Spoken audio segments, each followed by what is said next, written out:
قال اللہ تبارک و تعالی فی القرآن المجید والفرقان الحمید فاعوذ باللہ من الشیطان الرجیم بسم اللہ الرحمن الرحیم الا ان اولیاء اللہ لا خوف علیہم ولا هم یحزنون صدق اللہ العظیم۔ میرے زندگی کا مقصد تیرے دین کی سرفرازی، میں اس لیے مسلمان، میں اس لیے نمازی۔ محترم و مکرم معزز سامعین کرام، السلام علیکم ورحمۃ اللہ وبرکاتہ۔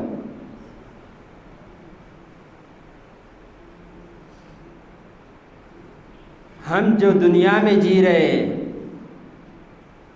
وہاں پر جدھر چاہے نظر کریں وہاں خوف کا منظر نظر آتا ہے، ایک دہشت کا منظر نظر آتا ہے، ایک ڈر کا منظر نظر آتا ہے۔ ہر کوئی کسی سے ڈرتا ہوا نظر آتا ہے، کمزور طاقتور سے ڈرتا ہوا نظر آتا ہے، جس کسی کو دیکھے وہ ڈرتا ہوا نظر آتا ہے۔ یہ دنیا کا عالم ہے۔ چھوٹا بڑے سے ڈرتا ہوا نظر آتا ہے، بڑا اس سے بڑے سے ڈرتا ہوا نظر آتا ہے، ہر کوئی کسی نہ کسی سے ڈرتا ہوا نظر آتا ہے۔ ہم پہاڑوں کو لے لیں جو آسمان کی بلندیوں سے بات کرتے ہیں، مگر انہیں بھی ڈر ہوتا ہے کوئی سنگ تراش نہ آ جائے، مجھے تراشنے والا نہ آ جائے اور مجھے توڑ نہ ڈالے۔ اور جھاڑ کو لے لیں جو اپنے پھل اپنے پھول پر غرور کرتے ہیں، اکڑتے ہیں کہ مجھ جیسا کوئی پھل نہیں دینے والا ہے، مجھ جیسا کوئی پھول دینے والا نہیں، مگر وہ جھاڑ کا ایک پتا بھی ڈرتا ہے کہیں کوئی کلاڑی لے کر نہ آ جائے اور ہمیں ختم نہ کر دے۔ اور جو زمین پر گھاس اگتی ہے، جو زمین کو خوبصورتی بخشتی ہے، دیکھنے پر کتنا خوبصورت منظر نظر آتا ہے جو زمین پر گھاس نظر آتی ہے، مگر وہ گھاس ڈرتے ہوئے نظر آتی ہے کہیں 4 پاؤں والا نہ آ جائے اور مجھے چڑھ نہ لے بول، مجھے کھا نہ لے بول۔ اور 4 پاؤں والا یہ خوف سے جیتا ہے کہیں کوئی بسم اللہ اللہ اکبر کہنے والا نہ آ جائے اور مجھے زبان نہ کر دے۔ جو سورج ساری دنیا کو روشنی دے رہا ہے، اس کی روشنی سے نہ جانے کتنے کام کاج کر رہی ہے دنیا، سائنس ترقی کرتے ہوئے، مگر اس سے بھی ڈر ہوا ہوتا ہے کہیں مجھے گرہن نہ لگ جائے۔ جو چاند رات کی تاریخیوں کو ہٹا کر اپنی چاندنی سے رات کو منور کرتی ہے روشنی، وہ چاند کو بھی ڈر لگ گیا ہے مجھے کہیں گرہن نہ لگ جائے۔ اور جو ستارے مسکرا رہے ہیں، چمک رہے ہیں کہ اللہ نے ہمیں ایسی چمک عطا فرمائی ہے، مگر وہ بھی یہ ڈر میں ہیں کہ کہیں صبح کی روشنی نہ آ جائے، ہماری چمک کم نہ ہو جائے۔ ماں باپ اپنی نافرمان اولاد سے ڈرتے ہوئے نظر آتے ہیں، ایک استاد اپنے نافرمان شاگرد سے ڈرتا ہوا نظر آتا ہے، ایک نوکر اپنے مالک سے ڈرتا ہوا نظر آتا ہے، ایک پولیس والا اپنے بڑے عہدیدار سے ڈرتا ہوا نظر آتا ہے، ایک وکیل جج سے ڈرتا ہوا نظر آتا ہے۔ ہر کوئی جسے چاہے لے لے دنیا میں، ہر کوئی ڈرتا ہوا نظر آتا ہے۔ انسان میں لے لے یا حیوان میں لے لے، آپ ہرن کو دیکھ کے شیر سے ڈرتے ہوئے نظر آتے ہیں۔ ہر کوئی دنیا میں ایک نہ ایک سے ڈرتا ہوا، ہر کسی کا ایک الگ انداز ہے ڈرنے کا، ہر کوئی ڈرتا ہوا زندگی میں گزار رہا ہے، مگر ایک ایسی جماعت ہے آسمان کے نیچے اور زمین کے اوپر، ایک ایسی جماعت ہے جنہیں کسی کا خوف نہیں ہے، وہ اللہ کی ساری خدائی سے بے خوف ہے، وہ خدا سے ڈرنے والے ہیں، وہ اللہ کے مالک ہونے سے ڈرنے والے، اس کے مخلوق سے ڈرنے والے نہیں ہے۔ وہی جو میں نے ابھی آیت مبارکہ کی تلاوت کی، الا ان اولیاء اللہ لا خوف علیہم ولا هم یحزنون، سن لو بے شک اللہ کے ولیوں پر نہ کچھ غم ہے نہ کوئی خوف ہے انہیں۔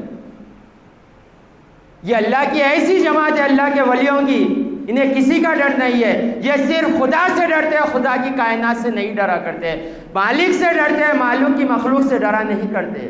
یہ ایک ایسی جماعت ہے روئے زمین پر، اور بزرگان دین فرماتے ہیں کہ 2 ڈر ایک جگہ جمع نہیں ہوں گے۔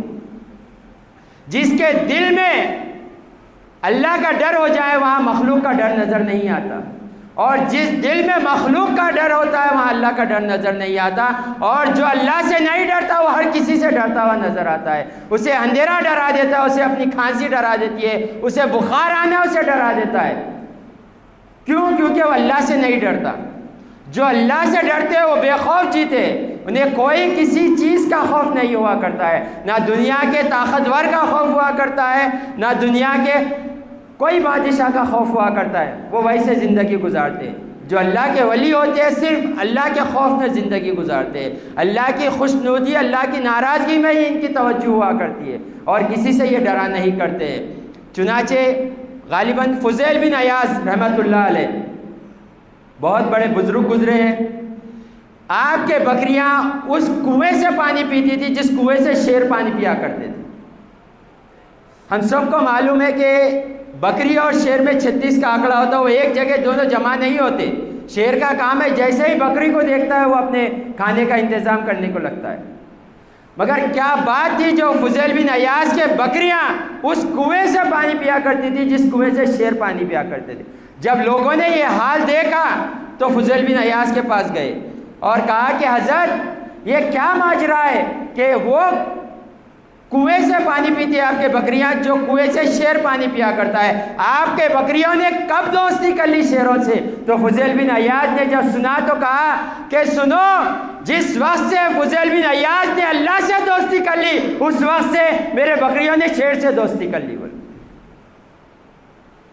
تو اللہ والوں کو تو کوئی خوف نہیں ہوتا، مگر جو ان سے نسبت رکھتا ہے ان سے بھی کوئی خوف نہیں ہوتا، انہیں بھی کوئی خوف نہیں ہوتا، وہ بھی بے خوف جیتے ہیں جو کسی سے اولیاء اللہ سے نسبت رکھتے ہیں۔ سید الطائفہ جنید بغدادی رحمۃ اللہ علیہ یہ بہت بڑے بزرگ ہیں، غوث اعظم رضی اللہ تعالیٰ عنہ سے 200 سال پہلے کے بزرگ ہیں، اور آپ کو اللہ نے یہ کرامت عطا کی تھی، اللہ نے وہ مقام عطا کیا تھا کہ آپ کبھی دریا پار کرنا ہوتا تو اپنا مسلح بچھاتے اور دریا پار کر لیا کرتے۔ ایک مرتبہ آپ دریا پار کر رہے تھے تو ایک کنارے پر ایک شخص دور سے دیکھا تو اسے سمجھ میں آیا کہ کوئی کشتی والا جا رہا ہے، مجھے بھی کنارے تک جانا ہے، تو اس نے آواز دیا ہے کشتی والے ادھر آؤ بول۔ تو جنید بغدادی رحمۃ اللہ علیہ اس کے پاس پہنچے تو جیسے ہی اس نے جنید بغدادی رحمۃ اللہ علیہ کو دیکھا معافی چاہنے لگا، حضرت میں سمجھا کشتی والا ہوگا اس لیے میں آپ کے ساتھ بے ادبی کرا، میں بڑی معافی چاہتا ہوں۔ تو جنید بغدادی رحمۃ اللہ علیہ نے پوچھا مجھے کیوں بلایا؟ تو کہا کہ مجھے اس طرف جانے کا ہے، میں سمجھا آپ کشتی والے اس لیے میں آواز دیا۔ تو جنید بغدادی رحمۃ اللہ علیہ فرمانے لگے کہ تجھے ادھر جانا ہے تو آجا تو میرے مسلح پہ بیٹھ جا۔ تو وہ کہنے لگا حضرت یہ تو آپ کی کرامت ہے جو آپ مسلح پر جا رہے ہیں، اگر میں بیٹھوں گا تو میں ڈوب جاؤں گا۔ تو حضرت کہنے لگے نہیں ڈوبے گا، بیٹھ جا۔ جب وہ بیٹھنے لگا تو جنید بغدادی رحمۃ اللہ علیہ کہنے لگے جب تک تو کنارے پہ پار نہ ہو جائیں اس وقت تک یا جنید یا جنید یا جنید کہتے رہنا جب تک تو کنارے تک نہ پہنچ جائیں۔ تو اس نے کہا کہ جی ٹھیک ہے حضرت، بیٹھ گیا ہو، یا جنید کہنے لگا، مسلح آگے جانے لگا۔ جیسے ہی بیچ میں آ گئے پانی کا بہت زیادہ ہو گیا تو اس کے دل میں دہشت ہونے لگی کہیں میں ڈوب نہ جاؤں، حضرت تو کرامت والے ہیں، میں کوئی کرامت والا نہیں، کہیں میں ڈوب نہ جاؤں۔ اس نے اپنا ورد بدل دیا، یا اللہ کہنے لگا۔ جیسے ہی یا اللہ کہتا اس کا مسلح ڈوبتا جاتا، یا اللہ کہتا مسلح ڈوبا جاتا۔ جنید بغدادی رحمۃ اللہ علیہ فرماتے ہیں میں نے کہا تھا تجھے یا جنید کہے تو یا جنید کہے، جب وہ یا جنید کہتا پھر مسلح اوپر آ جاتا اس۔ ویسے ہی کنارے پر لے کے اسے چھوڑ دیا تو اس نے جنید بغدادی رحمۃ اللہ علیہ کے پیر پکڑ لیا اور کہا کہ حضرت بڑی کشمے ہوں، بڑے پریشان ہوں، حضرت ایمان کے لالے پڑھنے آ گئے، حضرت کیا ماجرا ہے؟ آپ کے نام سے بڑا تو اللہ کا نام ہے، آپ سے بڑا ذکر تو اللہ کا ذکر ہے، یہ کیا بات ہے؟ جب جنید کہتا تو اوپر آ جاتا یا اللہ کہتا تو اندر ڈوب جاتا، یہ کیا ماجرا ہے حضرت؟ وضاحت فرمائیے ورنہ ایمان کے لالے پڑ جائیں۔ تو جنید بغدادی رحمۃ اللہ علیہ نے کہا کہ بے شک اللہ ہی کے نام میں بلندی ہے، اللہ ہی کے نام میں برکت ہے، بے شک اللہ ہی کا ذکر سب سے بڑا ذکر ہے، مگر سن تو ابھی جنید تک نہیں پہنچا تو اللہ تک کیسے پہنچے گا؟ تو پہلے جنید تک تو پہنچا بعد میں اللہ تک پہنچے گا۔ تو یہ ہوتے ہیں اللہ والے، اللہ کرنے سے اللہ نہ ملے، اللہ والے ہیں جو اللہ سے ملا دیتے ہیں۔ تو جنید بغدادی رحمۃ اللہ علیہ نے فرمایا کہ تو پہلے جنید تک تو پہنچ جا بعد میں اللہ تک پہنچ جائے گا۔ اور یہ ایک بات یاد رکھے کہ ولیوں کو کرامت دکھانا، ولی کے لیے کرامت ضروری ہے یہ نہیں ہے، اللہ کا فضل ہوتا ہے، جو ولی ہوتا ہے اس کے اوپر کرامت کے دروازے کھول دیا جاتے ہیں، مگر یہ شرط نہیں ہے کہ جو ولی ہے اس کے پاس کرامت ہونا ضروری ہے۔ خواجہ غریب نواز رحمۃ اللہ علیہ ہند الولی فرماتے ہیں کہ اللہ کے کئی ایسے ولی ہیں جنہیں خود پتہ نہیں ہے کہ وہ اللہ کے ولی ہے۔ تو اللہ کے ولی ہونے کے لیے کرامت شرط نہیں ہے، اللہ کے ولی ہونے کے لیے تقوی شرط ہے۔ ہر کوئی اللہ کا ولی جو ہوگا وہ عالم ضرور ہوگا، کوئی جاہل اللہ کا ولی نہیں ہوگا، مگر جو عالم ہوگا وہ ولی ہونا بول کا ضروری نہیں ہے۔ جو ولی ہے وہ عالم ضرور ہوگا، علم والا ضرور ہوگا، تقوی والا ضرور ہوگا جو ولی ہوگا۔ تو ہم اس سے ولیوں کو جانچیں، جو اللہ کے محبوب بندے ہیں وہ تقوی والے ہوں گے، پرہیزگار والے ہوں گے، علم والے ہوں گے۔ یہ غلاموں کا اثر ہے، یہ عام اولیاءوں کا اثر ہے کہ کوئی کسی کے بکریاں شیر کے ساتھ پانی پی رہے، کوئی مسلح بچھا کر جا رہا ہے، غلاموں کا یہ عالم ہے تو آقا کا کیا عالم ہوگا؟ غوث اعظم رضی اللہ تعالیٰ عنہ یہ ان سب کے سردار ہے، تمام ولیوں کے غوث اعظم رضی اللہ تعالیٰ عنہ سردار ہے۔ حضور پاک صلی اللہ علیہ وسلم نے بشارت دیتے ہوئے کہا تمام اولیاء آپ کے تابع ہوں گے اور تمام اولیاء کی گردن پر آپ کا قدم ہوگا۔ یہ غوث اعظم، تو غوث اعظم رضی اللہ تعالیٰ کی شان کیا ہوگی؟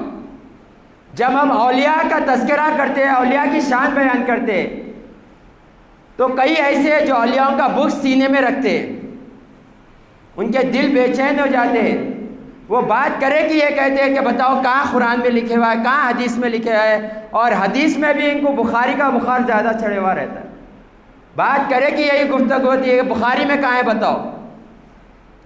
تو ابھی جو میں نے آیت مبارک کی تلاوت کی وہ تو قرآن میں ہے، آئیے بخاری سے ہی اولیاء کی شان بیان کرتے ہیں۔ حضور پاک صلی اللہ علیہ وآلہ وسلم نے جو اولیاء اللہ کی شان بیان کی وہ بخاری شریف میں حدیث قدسی ہے۔ حدیث قدسی اس کو کہا جاتا ہے کلام اللہ کا ہو، فرمان رسول اللہ کا ہو، اسے حدیث قدسی کہا جاتا ہے۔ تو اللہ تعالیٰ حدیث قدسی میں فرماتا ہے جب میرا بندہ ریاضت کرتا ہے، عبادت کرتا ہے، تقوی پرہیزگاری اختیار کرتا ہے تو میں اسے اپنا دوست بنا لیتا ہوں، اپنا ولی بنا لیتا ہوں، اپنے اولیاء میں شامل کر لیتا ہوں۔ تو اولیاء میں جب شامل کر لیتے تو پھر ہوتا کیا ہے؟ تو اللہ فرماتا ہے جب وہ میرا دوست بن جاتا ہے تو آنکھ اس کی ہوتی ہے، دیکھنا میرا ہوتا ہے، کان اس کے ہوتے ہیں، سننا میرا ہوتا ہے، زبان اس کی ہوتی ہے، بولنا میرا ہوتا ہے۔ یہ شان میں اپنے اولیاء کو عطا کرتا ہوں، میرے دوستوں کو عطا کرتا ہوں، ولیوں کو عطا کرتا ہوں۔ ایک مرتبہ غوث اعظم رضی اللہ تعالیٰ عنہ بازار سے جا رہے تو غوث اعظم رضی اللہ تعالیٰ عنہ جو شایا پہنتے تھے وہ وقت کا بادشاہ نہیں پہنتا تھا، اتنا قیمتی آپ شایا پہنا کرتے تھے۔ تو ایک چور کی آپ کے شائے پر نظر پڑ گئی، انہیں نے کہا کہ اتنا قیمتی شایا اگر میں اسے چرا لوں تو میری دنیا بن جائے گی۔ آیا تھا یہ نیت سے کہ میں اپنی دنیا بنا لوں گا، اگر میں یہ چوری کر لوں گا تو میری دنیا بن جائے گی، میری پیڑیاں بیٹھ کر کھائیں گے، اتنا قیمتی آپ کا شایا ہوا کرتا تھا۔ یہ سوچ کر غوث اعظم رضی اللہ تعالیٰ عنہ کے پیچھے پیچھے جانے لگا۔ آپ خانقاہ میں پہنچے تو وہ بھی کیسے بھی کدھر کر کر بھی اندر خانقاہ میں داخل ہو گیا وہ چور۔ تو غوث اعظم رضی اللہ تعالیٰ جب اندر گئے تو اپنا شایا اتار کر دیوار کو لگایا اور اپنے ذکر میں مشغول ہو گئے۔ تو چور موقع دیکھ کر وہ شایا اٹھا لیا۔ جب وہ شایا اٹھایا تو دیکھتا ہے کہ کئی دروازہ ہی نظر نہیں آتا اس کو، چاروں طرف دیکھتا ہے تو دیوالی نظر آتی ہے، کئی دروازہ نظر نہیں آتا اس کو۔ اب پریشان ہو جاتا ہے کیا ہو گیا، اندر تو داخل ہو گیا ہوں، کوئی دروازہ نظر نہیں آ رہا، اگر پکڑے جاؤں گا تو کیا ہوگا۔ اتنے میں دستک پڑتی ہے دروازے پر، تو غوث اعظم رضی اللہ تعالیٰ عنہ اندر بیٹھ کر کہتے ہیں من کون؟ تو باہر سے آواز دیتے ہیں انا خضر، میں خضر علیہ السلام۔ تو کہا جاتا ہے کہ اندر آؤ۔ تو خضر علیہ السلام اندر آتے اور کہتے ہیں کہ کیسے آنا ہوا؟ غوث اعظم رضی اللہ تعالیٰ پوچھتے تو کہتے ہیں کہ فلاں بستی کا ابدال وصال پا گیا، انتقال ہو گیا ہے، اب اس کے مقام پر کسی ابدال کو بٹھانا ہے، آپ کسی کا حکم دے تو لے جا کر بٹھا دو۔ تو غوث اعظم رضی اللہ تعالیٰ عنہ نے کہا کہ شام ہو گئی ہے، صبح دیکھیں گے۔ تو خضر علیہ السلام کہنے لگے اگر شام میں کوئی وبا ان کے اوپر آ جائے، کوئی ان کے اوپر پریشانی آ جائے تو اس کا ذمہ دار کون ہوگا؟ تو غوث اعظم رضی اللہ تعالیٰ جلال میں آ کر کہتے ہیں کہ وہاں کونے میں ایک ابدال بیٹھے ہوا ہے، اسے پکڑ اور لے کر جا کر وہاں پر بٹھا دو۔ جیسے ہی خضر علیہ السلام اس کے پاس دوڑتے وہ اب گھبرانے میں شروع ہو جاتا ہے، کہتا ہے کہ اے خضر علیہ السلام میں کوئی ابدال نہیں ہوں، میں تو چور ہوں، میں تو چوری کے ارادے سے ہوں، میں تو ریزن ہوں، رہبر نہیں ہوں، میں تو چوری کے ارادے سے ہوں، میں ابدال نہیں ہوں۔ تو خضر علیہ السلام کہنے لگے ہاں تو چوری ہے، اس وقت تک تو چوری تھا جب تک تو چور تھا، جب غوث اعظم رضی اللہ تعالیٰ عنہ نے تجھے ابدال کہہ دیا تو ابدال ہو گیا، کیونکہ زبان غوث اعظم کی ہے، کلام اللہ کا ہوا کرتا ہے۔ تو اللہ نے یہ شان غوث اعظم رضی اللہ تعالیٰ عنہ کو عطا کی تھی۔ اور بزرگان دین جتنے کرامتیں غوث اعظم رضی اللہ تعالیٰ عنہ کے لکھے، اور کوئی ولی کے کرامتیں اتنی لکھی نہیں گئی۔ اب تذکرہ ہی لے لیجئے غوث اعظم رضی اللہ تعالیٰ عنہ کا، کہ بزرگان دین اپنے کتابوں میں لکھتے ہیں کہ غوث اعظم رضی اللہ تعالیٰ عنہ کے مرید جتنے خوش قسمت مرید ہیں اور کسی کے مرید نہیں ہیں، اتنی فضیلت غوث اعظم رضی اللہ تعالیٰ عنہ کے مرید کو دیے گئے۔ اور غوث اعظم رضی اللہ تعالیٰ عنہ خود فرماتے ہیں اگر میرا مرید نیک نہیں ہے تو کچھ پرواہ کی بات نہیں ہے، میں تو نیک ہوں نا، کل قیامت کے دن میں میرے مریدوں کو بخشاؤں گا۔ اور آپ فرماتے ہیں مریدی لا تخف اللہ ربی، اے میرے مرید تو گھبرا مت، اللہ میرا رب ہے۔ اور غوث اعظم رضی اللہ تعالیٰ عنہ کو کہا گیا کہ آپ مرید بناؤ، تو کہا کہ میں اس وقت تک مرید نہیں بناؤں گا جب تک میرے مرید کی ضمانت نہ دی جائے، وہ بخشا نہ جائے۔ تو اللہ نے آپ سے ذمہ لیا تھا، آپ سے اللہ نے وعدہ کیا کہ اے غوث اعظم آپ کے ہر مرید کو بخشا دیا جائے گا، صبح قیامت تک جتنے مرید ہوں گے سب کو بخشا دیا جائے گا، اور وہ اس وقت تک نہیں مرے گا جب تک وہ توبہ نہ کر لے۔ اور غوث اعظم رضی اللہ تعالیٰ عنہ فرماتے میرا مرید اگر مشرق میں ہو یا مغرب میں ہو مجھے پکارے تو میں اس کی مدد ضرور کروں گا۔ ہر جمعے یہ تذکرہ ضرور کیا جا رہا ہے کہ غوث اعظم رضی اللہ تعالیٰ عنہ کے مرید کی اور غوث اعظم رضی اللہ تعالیٰ عنہ کی شان بیان کی جا رہی ہے۔ اس کی وجہ یہ ہے کہ یہ مہینہ یہ غوث اعظم رضی اللہ تعالیٰ عنہ کا ہے، ہم جس کا نام لیتے ہیں جس کا لنگر کھاتے ہیں وہی ان کا مہینہ ہے، تو کیوں نہ ان کا تذکرہ کیا جائے۔ غوث اعظم رضی اللہ تعالیٰ عنہ کو اللہ نے وہ مقام وہ شان عطا فرمایا ہے اولیاء میں اور کسی کو عطا نہیں فرمایا ہے۔ غوث اعظم رضی اللہ تعالیٰ عنہ جب ممبر پر تشریف فرما ہوئے اور کہا کہ میرا ہر ولی پر میرا قدم ہوگا، ہر ولی کی گردن پر میرا قدم ہوگا، تو جب ہر ولی نے سنا تو ہر کسی نے اپنی گردن جھکا لی، حتیٰ کہ آتا ہے کہ عالم ارواح میں روحوں میں جو جو ولی بننے تھے انہوں نے اپنے سر جھکا دی، ماؤں کے پیٹ میں جو جو ولی ہونے والے تھے انہوں نے اپنا سر جھکا لیا، باپ کے پشت میں جو اولاد ہونے والی تھی انہوں نے اپنا سر جھکا لیا۔ جب یہ سلسلہ شروع ہو گیا تو غریب نواز رحمۃ اللہ علیہ نے مراقبے میں بیٹھے ہوئے تھے، تو جب یہ ندا سنی تو آپ نے فرمایا یا غوث اعظم آپ کا قدم صرف میری گردن پر نہیں، میں آپ کا قدم میرے سینے پر بھی، آپ کا قدم میرے دل پر بھی، آپ کا قدم میری پلکوں میں بھی ہے۔ کہہ رہے ہیں غریب نواز سرکار یا غوث اعظم آپ کا قدم ہے جدھر چاہے رکھے ہم حاضر ہیں بول کر۔ تو جب یہ غریب نواز سرکار کے جملے غوث اعظم نے سنا تو کہا کہ آپ نے ہمارے حکم میں دیری نہیں کی، ہم آپ کو ہند عطا کرتے۔ تو یہ ہند غریب نواز سرکار کو ایسے ملا ہے۔ غوث اعظم رضی اللہ تعالیٰ عنہ کی عطائیں ہیں جو غریب نواز پر ہوئی تھی، جو آج ہند کے بادشاہ کہا جاتا ہے وہ غریب نواز کو غوث اعظم رضی اللہ تعالیٰ نے ہند کا بادشاہ بنایا تھا۔ ایک مرتبہ جنید بغدادی رحمۃ اللہ علیہ ممبر پر واعظ دے رہے ہیں، واعظ دیتے ہوئے مریدوں سے خطاب کرتے ہوئے اپنی گردن جھکائے جا رہے ہیں، آپ کا قدم میری گردن پر بول کر جھکاتے جا رہے ہیں۔ مرید پریشان ہے کہ نیا کام ہو رہا ہے، آج وقت کے حساب سے کوئی ہمارے ولی سے بڑھ کر نہیں ہے، وقت کے تمام اولیاء میں سب سے بڑا جو مقام ہے وہ جنید بغدادی رحمۃ اللہ علیہ کا ہے، اور یہ کہہ رہے ہیں کہ آپ کا قدم میری گردن پر۔ ماجرا سمجھ میں نہیں آیا مریدوں کو، ابھی غوث اعظم رضی اللہ تعالیٰ نہیں آئے، ابھی 200 سال کے بعد آنے والے۔ آپ نے کہا کہ آپ کا قدم میری گردن پر۔ جب محفل ختم ہو گئی تو ایک مرید نے ہمت کر کر پوچھ لیا حضرت آج جو ماجرا ہوا وہ کچھ الگ ہی ہوا، یہ ہمیں سمجھ میں نہیں آیا، کیا ماجرا ہے کہ آپ کہہ رہے کہ آپ کا قدم میری گردن پر؟ تو جنید بغدادی رحمۃ اللہ علیہ فرمانے لگے 200 سال کے بعد بغداد کی سرزمین پر غوث اعظم رضی اللہ تعالیٰ تشریف لانے والے ہیں، اور وہ ممبر پر ٹھہر کر کہیں گے کہ ہر ولی کی گردن پر میرا قدم ہو۔ میں اس وقت موجود تو نہیں ہوں گا مگر میں اس شر سے محروم نہیں ہوں گا، میں ابھی کہہ رہا ہوں کہ آپ کا قدم میری گردن پر ہو۔ یہ غوث اعظم رضی اللہ تعالیٰ عنہ کی شان ہے۔ آپ کے آنے سے پہلے بھی آپ کے چرچے ہوا کرتے تھے، اور انشاءاللہ صبح قیامت تک آپ کا چرچے ہوں گے، انشاءاللہ صبح قیامت تک آپ کا ذکر ہوگا۔ اور آج کا جو مسئلہ ہے وہ مسئلہ یہ ہے کہ ہم سلام تو بڑی محبت سے کرتے ہیں لوگوں کو، مگر سلام کے لفظوں میں ہم آگے پیچھے کر دیتے ہیں۔ ہم سمجھتے ہیں کہ سلام کر کے لوگوں کو دعا دے رہے ہیں، مگر ہم میں کچھ ایسے ہیں جو کم علمی کی وجہ سے، نامعلومات کی وجہ سے ہم سلام کی جگہ بد دعا کر دیتے ہیں لوگوں کو۔ ہم اکثر لوگوں کو دیکھتے ہیں سلام علیکم، سلام علیکم کہتے ہیں، سلام علیکم، اس کا مطلب یہ ہوا ہوتا ہے کہ تم مر جاؤ، اور ہم خوشی خوشی کہتے ہیں۔ نہ جانے ہمارے دعا سے کتنے لوگ مر گئے ہوں گے۔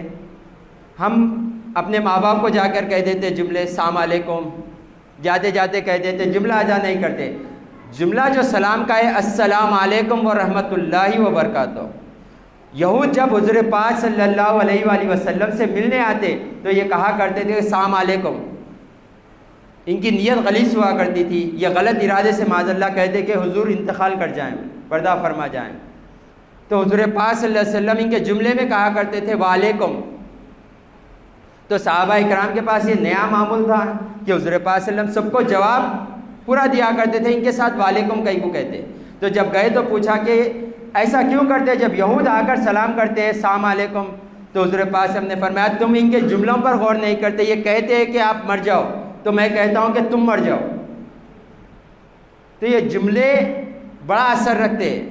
ہم لوگوں کو دعا دے رہے السلام علیکم، اللہ آپ کو سلامت رکھے، مگر ہمارے لفظی ذرے سے بدل جانے پر معنی بدل جاتے ہیں، جس کا معنی ہو جاتا ہے کہ تم مر جاؤ۔ تو یہ جملے پر غور کرے السلام علیکم ورحمۃ اللہ وبرکاتہ، اور ہاتھ اٹھا کر سلام کرنا یہ یہود و عیسائیوں کا طریقہ ہے۔ جب ہم ہاتھ اٹھا کر سلام کریں تو اس کے ساتھ ہمارے جملے بھی ہونے چاہیے، صرف ہاتھ اٹھا کر سلام نہ کرے، یہود اور نصارہ کیا کرتے۔ ہمارا سلام جملوں کے ساتھ ہے، اگر کوئی ہاتھ اٹھاتے ہوئے جملہ ادا کر رہا ہے تو اس میں کوئی حرج نہیں ہے۔ وآخر دعوانا ان الحمدللہ رب العالمین۔ اللہ سے دعا کرتے ہیں اللہ ہم سب کو تیرے اور تیرے محبوب کے بتائے ہوئے طریقے پہ زندگی گزارنے کی توفیق عطا فرما، ہم سب کو نیک اور ایک ہونے کی توفیق عطا فرما، ہم سب کے کاروبار میں، رزق میں، علم میں، ایمان میں، عمر میں برکت عطا فرما، دگنی راہ چودی دینی دنیاوی اخروی ترقیاں عطا فرما، حاسدوں کے حسد سے، منافقوں کے نفاق سے، نظر بد سے، حادثات سے، امراض سے، جادوئی بلاؤں سے، زمینی آسمانی بلاؤں سے ہم سب کو محفوظ عطا فرما۔